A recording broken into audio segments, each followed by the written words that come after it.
Elas são caóticas e surpreendentes e sua beleza se forma a partir do vazio do espaço. As nebulosas são tudo na galáxia que as estrelas não são. Sopros de matéria, por vezes se unindo e outras se distanciando. Véus diáfanos, malhas encapeladas, algumas escuras, outras reluzindo em cores brilhantes, muitas tomando as formas de coisas estranhamente familiares. O interessante é que quando as pessoas olham para nebulosas, começam a ver coisas nelas. Nem estrelas, nem planetas. Elas são as joias da coroa da galáxia. Agora, o universo revela sua incrível demonstração de nascimento e morte estelares e o ciclo de criação por dentro delas, as nebulosas.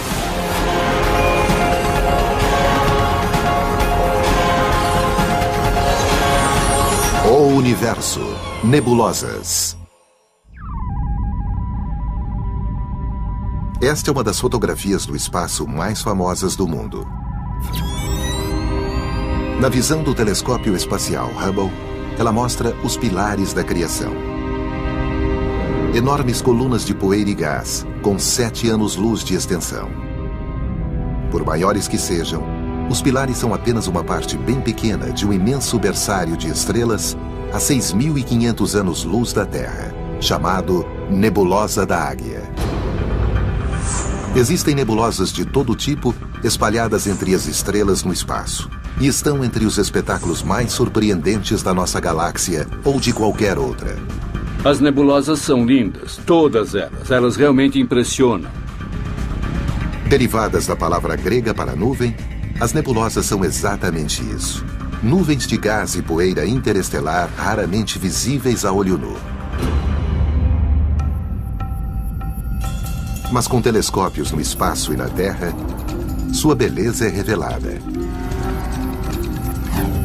Destacando, refletindo ou obscurecendo a luz da galáxia, são regiões onde as estrelas nascem, onde as estrelas morrem e onde explosões destroem a trama do contínuo espaço-tempo. As nebulosas têm formas fantásticas, como as nuvens no céu em um dia de verão. Elas frequentemente evocam imagens muito familiares para nós. Nebulosa da Roseta. Imagens de flores. Nebulosa da Formiga. Imagens de insetos. Nebulosa da Cabeça de Bruxa. Imagens de pessoas. Quando as pessoas olham as nebulosas como um teste de Rorschach, elas começam a ver coisas nelas. Embora as nebulosas recebam números nos catálogos astronômicos, muitas também têm nomes inspirados em sua localização ou forma. Não é difícil, por exemplo, ver por que esta se chama Nebulosa da Borboleta. Ou porque esta é conhecida como Nebulosa Cabeça de Cavalo. E a lista continua. A Nebulosa de Órion. A Nebulosa Cabeça de Fantasma. A Nebulosa da Raia. A Nebulosa da Hélice. A Nebulosa Olho de Gato. A Nebulosa da América do Norte. A Nebulosa do Pelicano. As surpreendentes formas que as nebulosas assumem faz com que sejam consideradas as atrações turísticas da galáxia.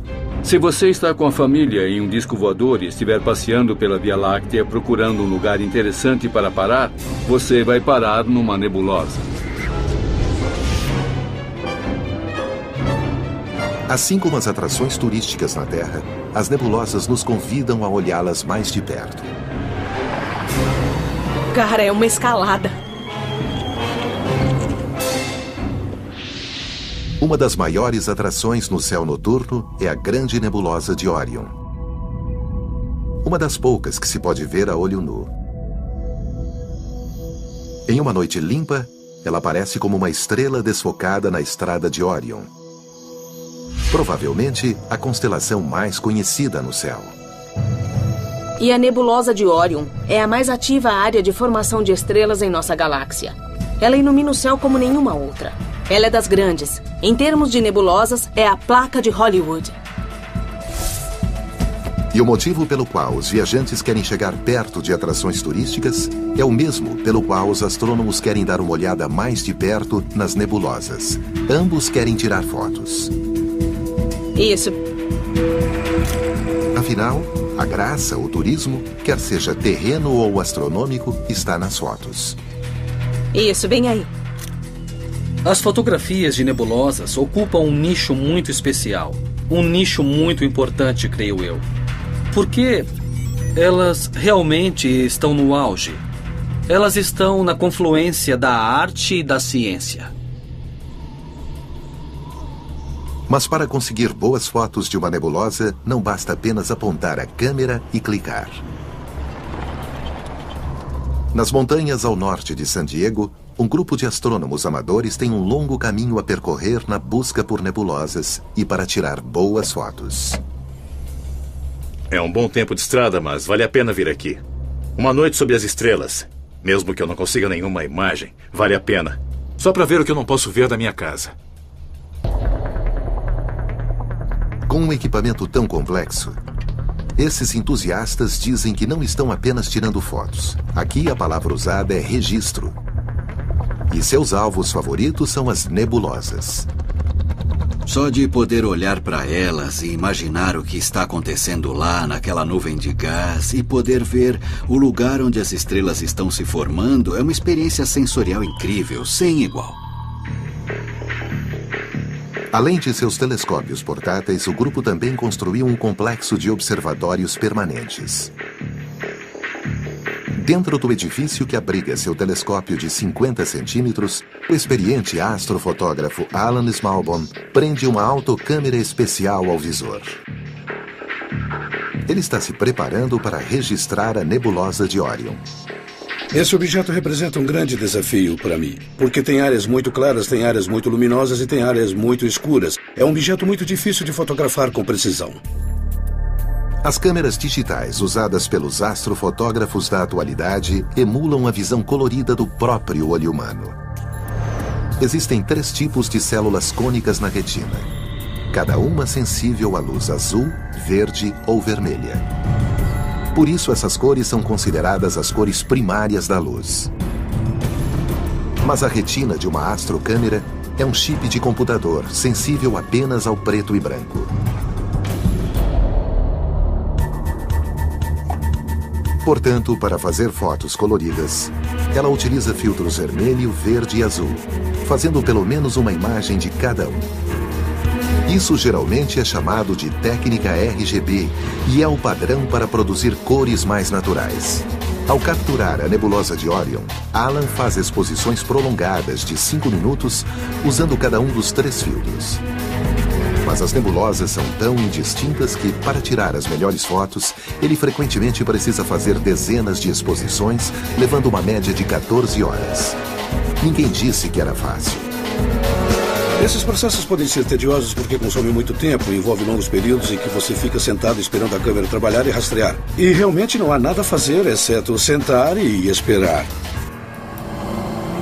Depois, Alan carrega as imagens não tratadas em seu computador. Nele, as diferentes combinações de pontos vermelhos, azuis e verdes trabalham como uma TV em cores para criar todos os outros matizes do espectro. Horas após abrir o obturador pela primeira vez, a nebulosa de Orion aparece na tela em suas cores naturais, como o olho humano jamais teria sensibilidade para ver.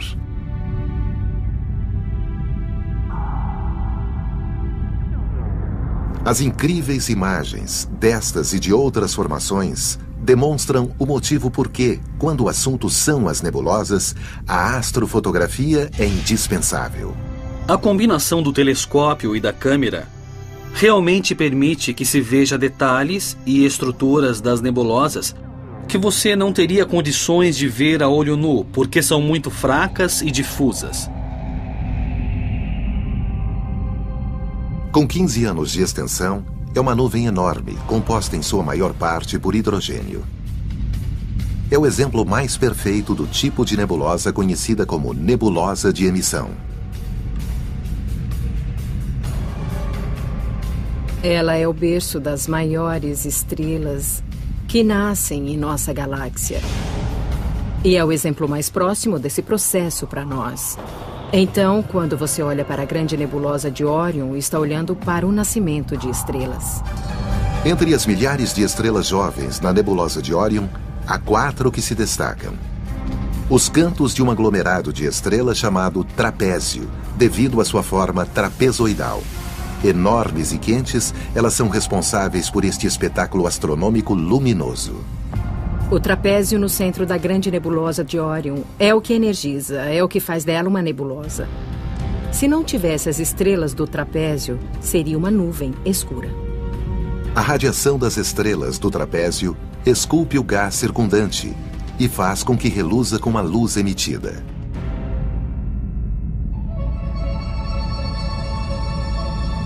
Como seria voar através da nebulosa de Órion a bordo de uma nave espacial? Poderia ser mais ou menos assim. Esta é uma simulação de supercomputador incrivelmente precisa, baseada em dados detalhados do telescópio espacial Hubble e montada pelo astrônomo Robert Odell, da Universidade Vanderbilt. Ao penetrar a nuvem gigantesca, vemos as 4 estrelas brilhantes do trapézio, suas posições em 3D agora claramente evidentes. De tão intensa, sua energia criou uma depressão no centro da nebulosa. As estrelas do trapézio são brilhantes que, se não fosse o realce dado por nossa tela, elas acobertariam o restante da nebulosa. Os glóbulos escuros, chamados proplídeos ou discos protoplanetários, são mantos de poeira cercando estrelas recém-formadas e, graças aos fortes ventos estelares do trapézio, são obrigados a assumir a forma de gota. Um deles mostra claramente um anel de destroços orbitando sua estrela central. Fortes evidências de que um novo sistema de planetas está se formando. Nossa rota de saída da nebulosa de Órion mostra o ângulo pelo qual enxergamos da Terra. Mas a 1.300 anos-luz de distância, para nós, não passa de uma pequena mancha no espaço. Imagine sua aparência apenas 4 anos-luz a distância até a estrela mais próxima de nós. Se nós estivéssemos tão próximos da nebulosa de Órion quanto a estrela mais próxima está de nós, seria tão brilhante que nem saberíamos da existência do céu escuro. Nós não veríamos as outras estrelas. Nós praticamente não saberíamos das outras galáxias só pelo fato dela ser tão brilhante. Nós veríamos apenas a nebulosa de Órion e o Sol. Felizmente, vivemos em um ponto da galáxia onde os nossos telescópios e câmeras podem varrer os céus para isolar as joias que chamamos de nebulosas. Existem 5 tipos principais. As nebulosas de emissão, como Órion, são chamadas de regiões H2. H2 descreve o hidrogênio molecular, excitado por estrelas quentes para emitir luz. Em outros lugares, existem as nebulosas de reflexão, onde as estrelas brilhantes afastaram o gás circundante, deixando apenas poeira para refletir a luz das estrelas. As nebulosas planetárias são formadas durante os lentos estágios das estrelas comuns moribundas e produzem alguns dos espetáculos mais intrigantes de forma e cor na galáxia. Os restos de supernova também são reminiscentes de mortes estelares, mas de estrelas enormes cuja vida termina em explosões imensas.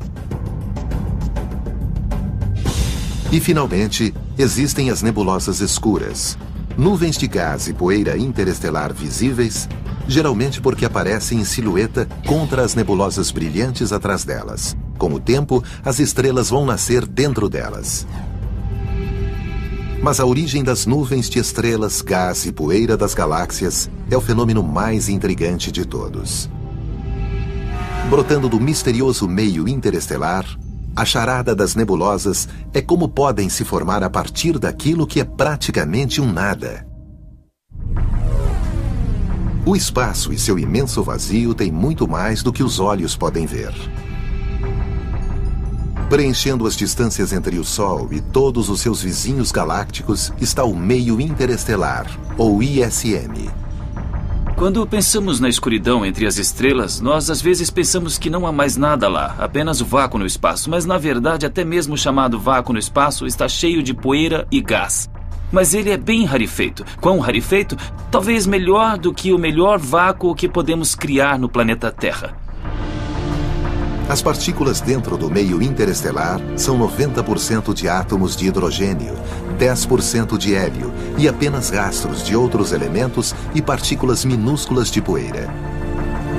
A existência do gás e da poeira ficam evidentes ao se observar a Via Láctea, o grupamento de estrelas que vemos em ângulo de nossa galáxia a partir da Terra.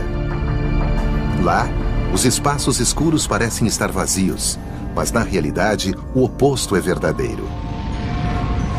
Aqueles espaços não estão desprovidos de estrelas.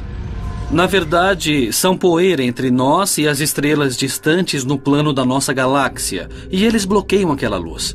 E você os vê em silhueta. As faixas negras de gás e poeira nos mostram onde o meio interestelar está se aglomerando para criar nebulosas em sua forma mais primordial. Vemos essas nebulosas escuras como sombras contra as estrelas ao fundo. A nebulosa da Cobra fica a 650 anos-luz de distância e tem aproximadamente 3 anos-luz de extensão. Outra mais escura ainda é Barnard 68, em honra a Edward Emerson Barnard, o astrônomo que a descobriu. Tais nebulosas podem ser espessas o suficiente para bloquear a luz das estrelas atrás delas, mas o gás e a poeira dentro ainda são bem ralos, pelo menos até a gravidade entrar em ação.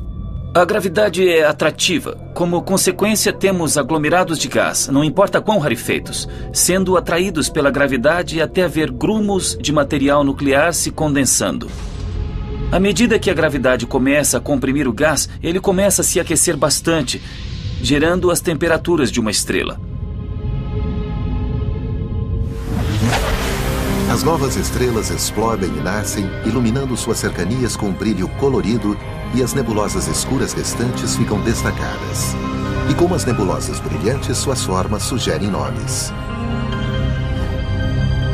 A nebulosa Tromba de Elefante, a nebulosa do Cone e a nebulosa da Chama, onde áreas escuras e claras criam uma das imagens mais dramáticas dos céus.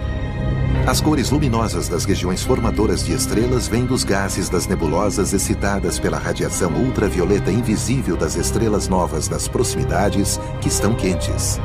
A luz ultravioleta daquelas estrelas está arrancando elétrons no gás em sua vizinhança. Esses elétrons ficam flutuando por dias ou semanas e então finalmente encontram um próton solitário ou outro núcleo positivamente carregado, e eles entrarão em suas órbitas. E quando fazem isso, eles emitem luz.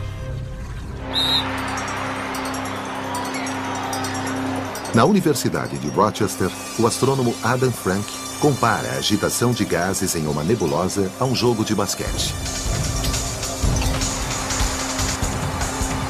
Este jogo de basquete é uma ótima analogia, embora terrestre, para o que acontece numa nebulosa. Aqui, tô passando! Aqui, ó! Passa, toca a bola! Aê! É isso aí! Vamos tocar, vamos distribuir a bola! Na quadra temos o Rochester enfrentando o NYU. Os jogadores de basquete são bem parecidos com as estrelas no centro de uma nebulosa. Quando algo excitante acontece na quadra, você vê a multidão ficando toda agitada.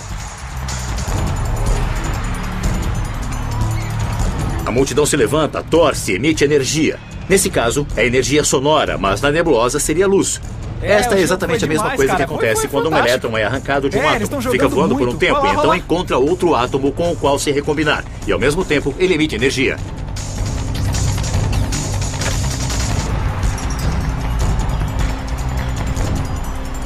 À medida em que novas estrelas nascem dentro das nebulosas, elas às vezes disparam jatos espetaculares. Este tem quase 5 trilhões de quilômetros de extensão. Os jatos são nebulosas por seu próprio direito, geradas pelas nuvens de gás e poeira em sua órbita, enviando material para dentro das jovens estrelas. Devido à rotação, ele antes forma um disco de acreção, que é como um jogo de frisbee girando em torno de uma jovem estrela, alimentando, construindo a jovem estrela.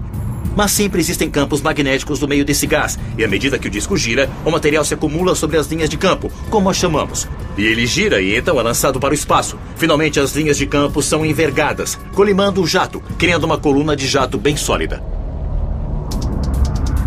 Assim como os jatos estelares, as nebulosas da galáxia exibem uma profusão de bolhas, ondas de choque, pilares e até montanhas.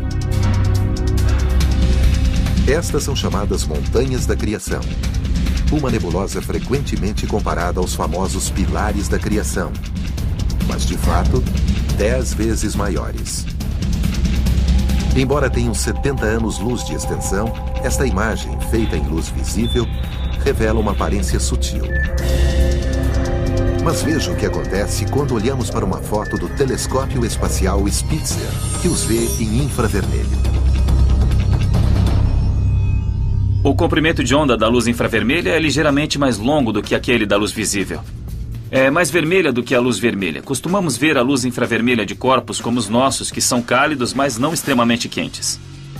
Já que a luz infravermelha é emitida por qualquer coisa que está quente, costuma ser usada para detectar calor. Nas câmeras especiais, cada temperatura é detectada com uma cor infravermelha, que nós não enxergamos. Depois, ela é traduzida para uma cor visível que podemos enxergar. É assim que o infravermelho pode usar o calor do corpo para mostrar alguns astrônomos amadores trabalhando na escuridão. De outro modo, teríamos que acender uma luz para poder vê-los. O mesmo princípio se aplica no espaço. Esta é a nebulosa da Águia, mostrada em luz visível.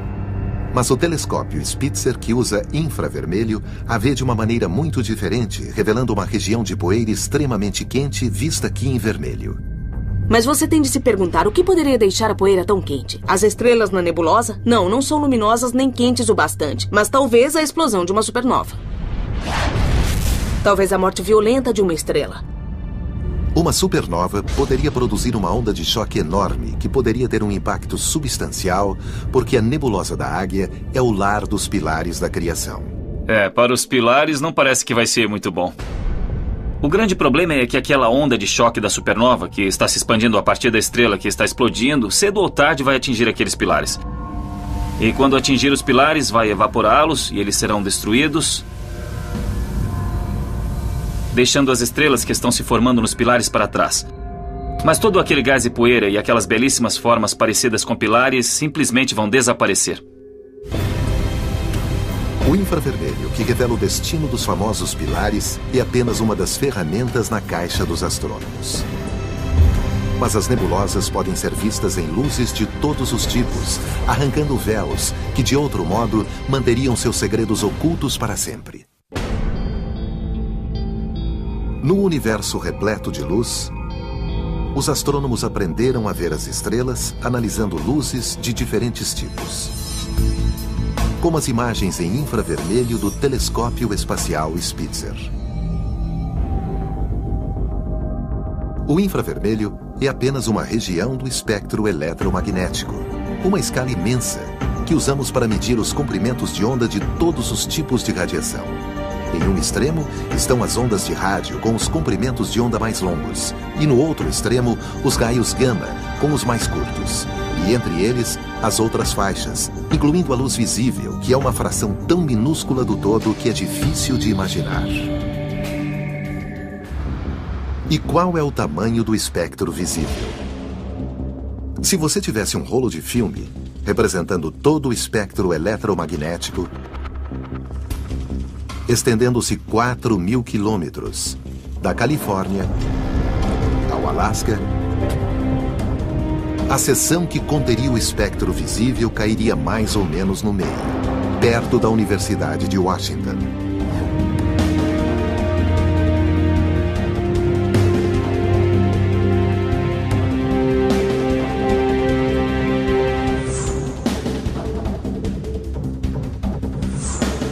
Este quadro é todo o espectro visível.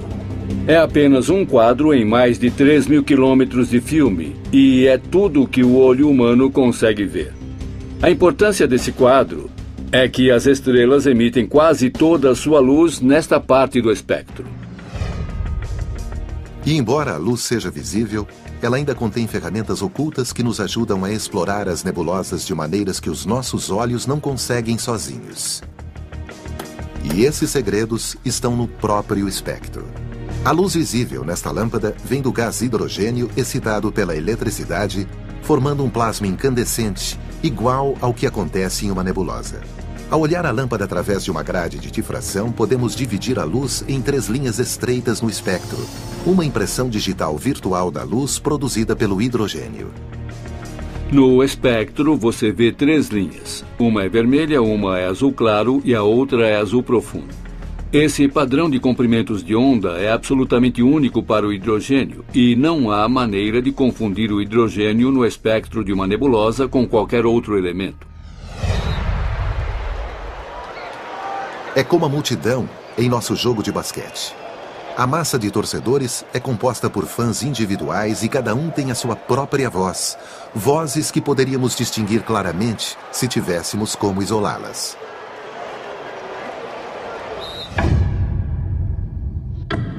Ao isolar as linhas espectrais individuais dos elementos contidos nas nebulosas, os astrônomos foram capazes de criar imagens realmente dignas dessas atrações turísticas da nossa galáxia. Ao usar os chamados filtros de banda estreita, correspondendo a linhas individuais, os astrônomos nos deram outra maneira de ver coisas que não podemos ver sozinhos. Quando o telescópio Hubble fotografou os pilares da criação, usou um filtro para isolar a linha vermelha mais luminosa do hidrogênio, outro para isolar a linha ainda mais vermelha do enxofre, e um terceiro para capturar o verde azulado do oxigênio. Zoltan Levey, um especialista em imagens, monta os componentes de modo a formar uma imagem totalmente colorida que revela mais do que a soma de suas partes. Ao passar imagens de uma nebulosa através de um filtro que isola a luz de um elemento em particular, podemos ver a distribuição desse elemento pela nebulosa. Mas muito mais do que isso, vemos como as condições físicas variam em toda a nebulosa. Se as verdadeiras cores das linhas do hidrogênio, oxigênio e enxofre fossem combinadas, a imagem dos pilares ficaria mais ou menos assim. Mas a equipe do Hubble traduz cada elemento em uma das cores primárias da luz. O verde azulado do oxigênio é designado ao azul. O vermelho do hidrogênio é designado ao verde. E o enxofre, cuja cor é semelhante à do hidrogênio, é designada ao vermelho. Por vezes chamada de falsa cor, o resultado é uma visualização melhor da realidade material. Isso é o que eu chamaria de cor representativa, devido à maneira como construímos essa imagem. As cores podem não parecer as mesmas cores que veríamos se estivéssemos olhando para a imagem a olho nu ou através de um telescópio, mas elas representam os processos físicos que estão acontecendo lá. Os filtros de hidrogênio, oxigênio e enxofre combinados dessa maneira são chamados de paleta do Hubble, que é amplamente usada em todos os tipos de fotografias de nebulosas. Ela nos mostra não só o colorido caos das nebulosas de emissão, mas também imagens surpreendentes dos lugares onde as estrelas morrem.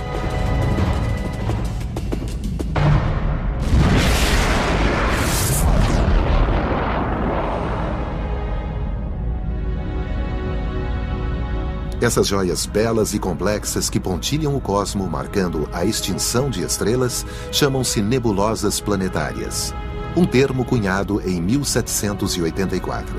As nebulosas planetárias são objetos que não têm nada a ver com planetas, como descobrimos. Elas foram batizadas por William Herschel, que olhou para uma nebulosa planetária pela primeira vez através de um telescópio, viu que era redonda, de cor esverdeada, e isso lhe lembrou o planeta Urano. Os verdes azulados do oxigênio e os vermelhos do hidrogênio dominam as fotos de cores verdadeiras das nebulosas. A nebulosa do Anel é um grande exemplo. Fica a 2.300 anos-luz da Terra e tem 1,3 anos-luz de diâmetro. Ela é considerada um protótipo para as nebulosas planetárias. Mas se comparada a outras nebulosas planetárias, a forma da nebulosa do Anel é simples. É notável que espetáculos como estes acompanhem a morte de praticamente toda a estrela no cosmo, incluindo o nosso próprio Sol, daqui a cerca de 5 bilhões de anos. O destino do Sol é inchar bem no final de sua vida. O Sol encherá metade do céu. Quando o Sol estiver se pondo no oeste, outra parte dele estará se levantando no leste, e ao meio-dia o céu todo será ocupado por esse objeto vermelho vibrante, nos assando até torrar. Nesse momento, o interior da estrela ficará muito instável. Ele tremerá e irá se rachar. E a essa altura, sua superfície, que não tem muita coesão, poderia ser lançada no espaço. Pense nisso como uma espécie de espirro estelar. O envelope externo de gás se expandirá à medida que o Sol passar de uma gigante vermelha a uma anã branca quente. A luz ultravioleta da anã excitará o gás circundante, fazendo com que brilhe, do mesmo modo que nas regiões formadoras de estrelas. O espetáculo reluzente vai durar milhares de anos antes de desvanecer. É praticamente impossível prever que tipo de retrato cósmico o Sol pintará no final de sua vida. Mas observe a incrível variedade de nebulosas planetárias espalhadas pela galáxia. O que torna cada uma tão incrivelmente diferente? E que força motriz está por trás de suas formas enigmáticas? Estima-se que existam 10.000 nebulosas planetárias em nossa galáxia. Cada uma mostrando a morte de uma estrela de maneira singular. Embora cada nebulosa planetária seja gerada por um único sistema estelar, comparativamente seu tamanho é imenso. As nebulosas planetárias são enormes. Se isto entre os meus dedos fosse o sistema solar, o raio de uma nebulosa planetária seria de 1.000 a 10.000 vezes maior. Contudo, devido à sua grande distância da Terra, para nós, a maioria das nebulosas planetárias aparece como pontinhos minúsculos no cosmos. A distância da nebulosa planetária NGC 2440 é de 4.000 anos-luz. E embora a nebulosa em si tenha 1 ano-luz de extensão, quando vista da Terra, seu tamanho é apenas 4% do diâmetro da Lua cheia. Só os telescópios mais potentes podem vê-la em detalhe. Uma nebulosa aparentemente tão grande quanto a Lua é a nebulosa da Hélice. Ainda assim, para ser vista, ela precisa ser fotografada com uma exposição prolongada. Sua forma surpreendente até inspirou alguns a chamá-la de Olho de Deus. A cerca de 450 anos-luz de distância, está entre as nebulosas planetárias mais próximas da Terra. Como tal, tem sido estudada intensamente. Esta foto do telescópio espacial Hubble é uma das imagens astronômicas mais detalhadas já feitas. Entre as surpresas que ela revela, estranhos nós, parecidos com raios de roda, estão dentro da nebulosa. Eles chamaram de nós cometários, talvez pensando que eram cometas antigos em torno da estrela, quando de fato são apenas uma interação natural da luz da estrela com o gás. Quando a luz da estrela é projetada, ela choca com o gás. É mais ou menos como jogar água fria no fogo. E isso faz com que o gás se recurve e se fragmente. As cores vistosas vistas nas fotos das nebulosas planetárias enganam. Se uma nave espacial estivesse próxima da estrela central da nebulosa da Hélice, por exemplo, o gás incandescente seria praticamente invisível, de tão molecular. Essa imagem só começaria a mudar se fôssemos para os extremos dessa nebulosa planetária. Nós teríamos de viajar cerca de 1000 vezes o raio do sistema solar antes de podermos ver o brilho dos gases da nebulosa planetária em si. E elas seriam bem parecidas com a aurora boreal que vemos aqui na Terra. Veríamos cores belíssimas. E então, pouco depois disso, terminaríamos nosso voo pela nebulosa e estaríamos nas profundezas do espaço. Olhando para trás, as cores da nebulosa são mais aparentes. De outro modo, o gás é molecular demais para ser visto, a não ser que olhemos através de todo o seu envelope de bilhões de quilômetros de espessura como estamos agora. Mas mesmo assim, precisamos de um realce. Os nossos olhos veem o já esperado vermelho do hidrogênio, mas mais cores aparecem e a estrutura se torna mais clara se a nossa nave espacial aplicar a paleta do Hubble à nossa visão. Ainda assim, a nossa visão da nebulosa é limitada por nossa posição. Assim como acontece na Terra, nós a vemos de apenas uma direção. Ela parece um anel alongado, mas a nossa nave espacial contorna a nebulosa e nos damos conta de que, de outro ângulo, tem uma aparência muito diferente. Ela não é um anel de gás, nem mesmo uma esfera, mas 2 discos distintos se sobrepondo possivelmente graças à descarga de gás da estrela central em 2 fases diferentes, em momentos diferentes, perto do final de seu ciclo de vida. As questões acerca das formas de nebulosas planetárias estão entre as mais desconcertantes de toda a astronomia. Vamos ver algumas das formas das nebulosas planetárias. Elas podem ser redondas, como a nebulosa fatia de limão, e até elípticas, como a nebulosa do espirógrafo e muitas outras. Até casos extremos, como a nebulosa da formiga e a nebulosa das lulas gêmeas, mais conhecida como M29. Já que uma estrela inicia sua vida como uma esfera, poderíamos esperar que seu último suspiro produzisse uma nebulosa planetária esférica. Mas, de fato, apenas 10% das nebulosas planetárias têm essa forma. Entre as forças motrizes por trás das formas mais exóticas estão os ventos estelares, oriundos das diferentes camadas de gás expelidas pela estrela em diferentes momentos de seu ciclo de morte e em velocidades diferentes. E o resultado é um conjunto de ventos interativos, ventos colidindo com outros ventos em seu interior. Esse é um processo que esculpe a nebulosa e ajuda a lhe dar sua forma interessante. As mais intrigantes das nebulosas planetárias são aquelas com formas bipolares. Forças misteriosas, contidas no interior desses estranhos objetos, fazem com que o gás incandescente saia em jatos reminiscentes dos jatos estelares das estrelas no processo de nascer. E como dois fenômenos tão semelhantes podem acontecer tanto no início como no fim da vida estelar. Os jatos são fenômenos onipresentes na astronomia. O que esses jatos têm em comum é a presença de um disco de acreção, que é gás em rotação, campos magnéticos dentro do gás em rotação. E à medida que materiais fluem através do disco de acreção, eles se carregam sobre as linhas de campo e são soprados de volta para o espaço. Mas uma estrela moribunda não tem um disco de material caindo dentro dela, a não ser que faça parte de um par binário, ou duas estrelas orbitando em volta uma da outra. E os pares binários são muito comuns no universo.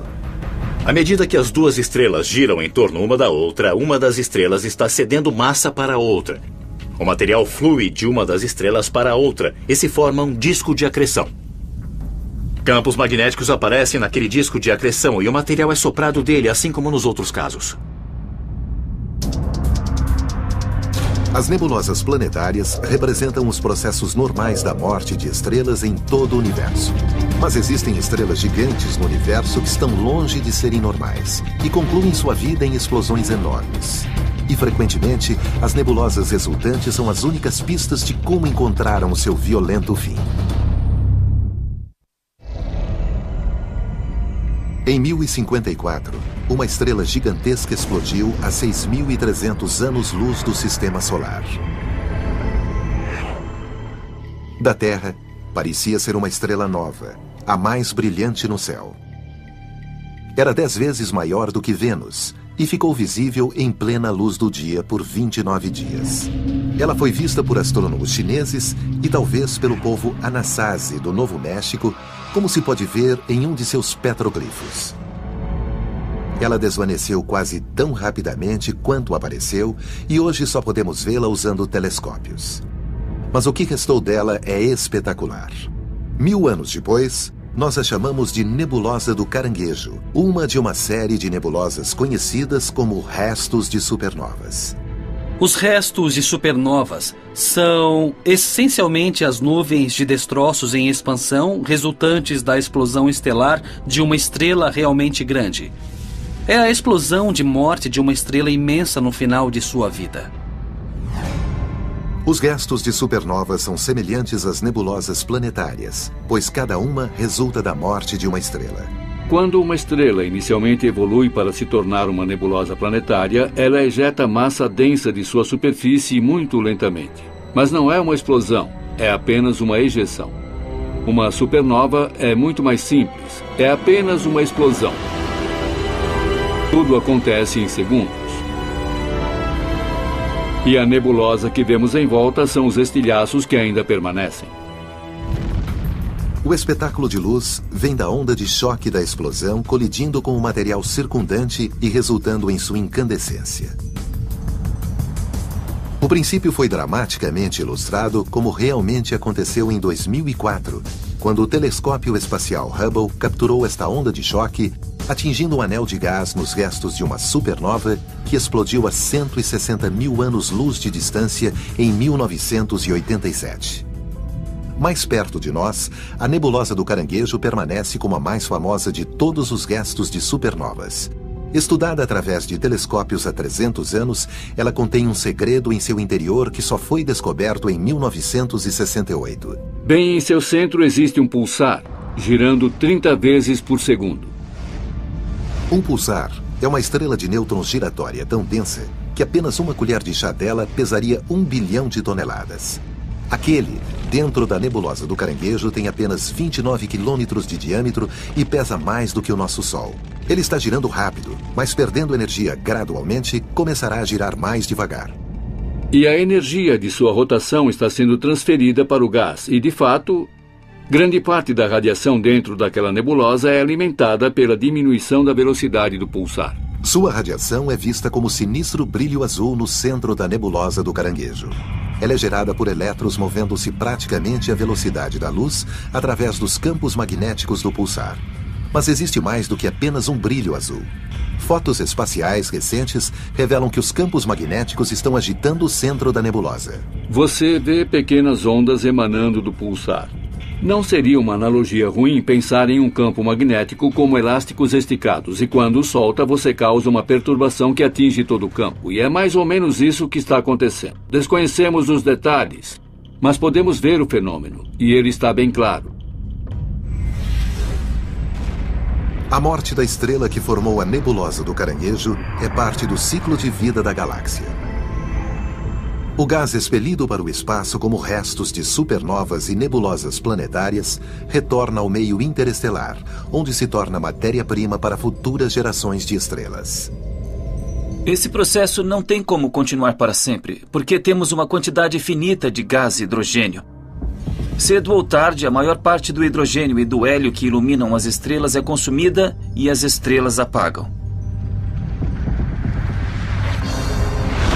A composição atual da Via Láctea é esta. 97% de sua massa vem das estrelas e 3% do gás. E quando uma estrela está se formando, essa reserva vai caindo, caindo e caindo. E é claro que a formação de estrelas será mais lenta, porque esse gás está ficando mais difícil de extrair, por assim dizer. Mas astrônomos usando o radiotelescópio Green Bank descobriram recentemente uma fonte de gás em uma nuvem imensa fora da Via Láctea. O que é mais interessante sobre essa nuvem, que foi chamada de nuvem de Smith, é que ela é gigantesca. Ela tem cerca de 1 milhão de vezes a massa do Sol dentro dela em gás e poeira. Mas essa nuvem está indo direto para a Via Láctea e daqui a 20 ou 40 milhões de anos ela vai colidir conosco.